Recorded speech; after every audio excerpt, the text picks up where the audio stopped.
Tengo 82 años, y durante casi toda mi vida, hice exactamente lo que se suponía que debía hacer. No corría, no vivía estresado, no perseguía el éxito. De hecho, muchos decían que yo vivía demasiado tranquilo. Siempre fui cuidadoso, ordenado, predecible. Nunca tomé grandes riesgos, nunca me desvié del camino. Y aún así un accidente me quitó el suelo bajo los pies. No fue por imprudencia, no fue por exceso, fue por rutina. El mismo trayecto de siempre, la misma hora, el mismo movimiento automático. Y de pronto, todo lo que creía controlado dejó de estarlo. Desperté días después sin reconocer mi propia voz, con el cuerpo lento, con la mente despierta por primera vez. Porque cuando ya no podía hacer lo que siempre había hecho, me vi obligado a preguntarme algo que nunca me había cuestionado. ¿Y si vivir tranquilo no es lo mismo que vivir despierto? Eso fue lo que realmente me rompió. Lo que vino después no fue dolor, fue revelación. El accidente no fue dramático. No hubo sirenas ni multitudes mirando. Fue una mañana cualquiera. Caminaba por una calle que conocía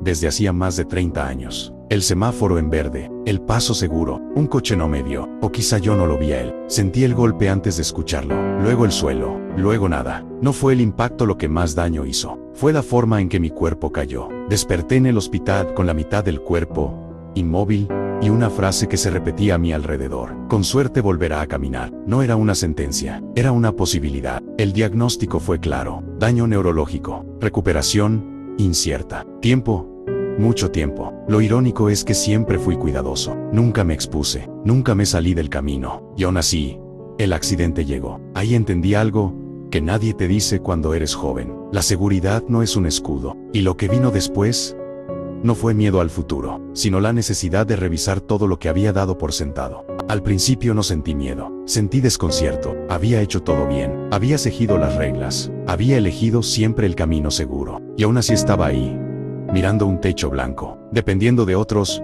para cosas que nunca valoré. Mover un dedo, incorporarme, dar un paso. Cada pequeño avance era celebrado por todos, menos por mí, no porque no agradeciera estar vivo, sino porque algo más profundo se estaba quebrando. Me di cuenta de que había construido mi vida evitando errores, no buscando sentido. Nunca me permití fallar, pero tampoco me permití intentar. Mientras aprendía a caminar otra vez, empecé a ver con claridad algo que antes confundía. Comodidad no es lo mismo que plenitud. Había vivido protegido, pero también encerrado, y esa certeza no llegó con dolor, llegó con una calma incómoda, porque entendí que el accidente no había interrumpido mi vida, la había detenido para mostrarme algo que ahora, a los 82 años, ya no podía ignorar. Pero lo más difícil todavía no había llegado. Eso ocurrió cuando salí del hospital, y tuve que enfrentar la vida que me estaba esperando. Volver a casa fue más duro que el hospital. En el hospital todo tenía un propósito: recuperarse, avanzar, medir progresos. En casa me esperaba mi vida de antes, y ya no encajaba en ella. Los mismos muebles, las mismas costumbres, las mismas decisiones,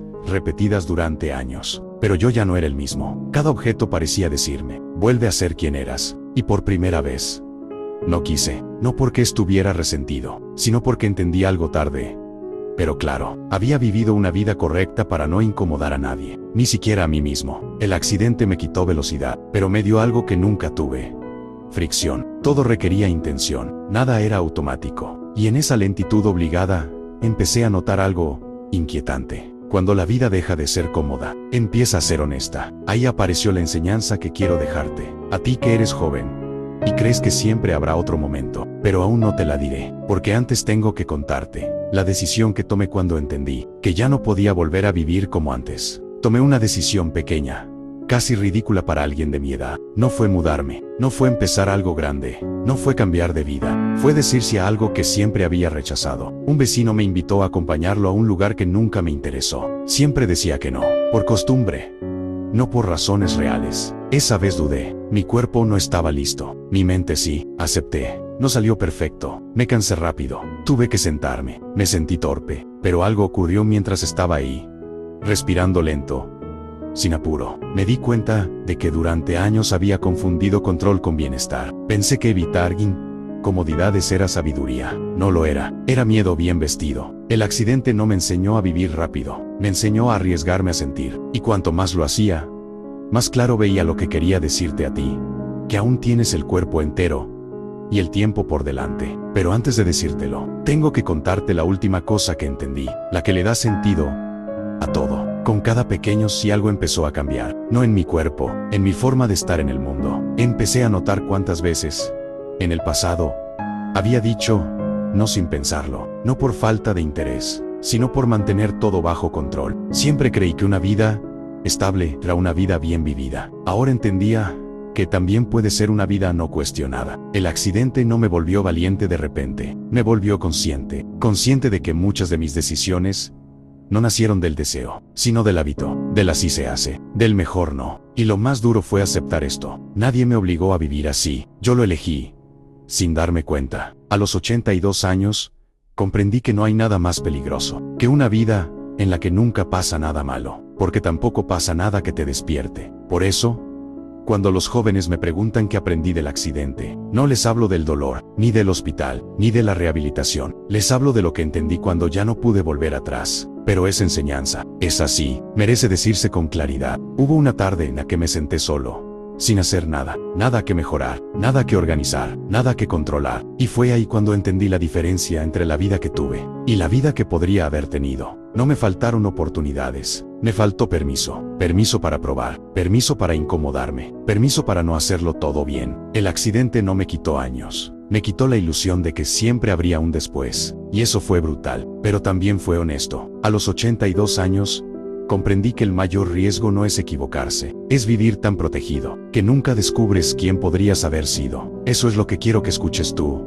que eres joven, pero ahora sí, ahora toca decirlo sin rodeos. Desde entonces, cada vez que alguien joven me habla de planes, de seguridad, de esperar el momento perfecto, me veo a mí mismo, no como advertencia, como espejo, porque yo también esperé. Esperé a sentirme listo, esperé a que fuera prudente, esperé a que no incomodara a nadie. Y la vida pasó, sin hacer ruido. El accidente no fue un castigo, fue una interrupción. Me obligó a detener una vida que avanzaba sin preguntarse nada. Me quitó certezas, pero me devolvió algo más valioso. Elección. Elección incluso con miedo, incluso con límites, incluso tarde. Hoy camino más lento, pienso más lento, pero vivo más despierto. Y cada día tengo claro algo que antes no veía. No necesitas que algo se rompa para cambiar, solo necesitas darte permiso. Ahora sí, lo que sigue es lo único que quiero que recuerdes. Si estás esperando a que la vida te dé una señal fuerte, da a empezar a vivir distinto. No lo hagas. Yo esperé 82 años, y la señal fue un accidente. No te estoy diciendo que arriesgues todo, ni que vivas sin cuidado. Te digo algo más simple y más difícil. No confundas seguridad con vida. Elegir siempre lo cómodo, lo correcto, lo previsible. No te proteja del dolor, solo retrasa las preguntas importantes. Muévete antes de que el cuerpo te obligue a frenar. Prueba antes de que el miedo se vuelva costumbre. Decía cosas pequeñas ahora, para no tener que lamentar grandes silencios después. Porque la vida no te pide que seas imprudente, te pide que estés presente. Y ojalá no necesites un accidente para darte cuenta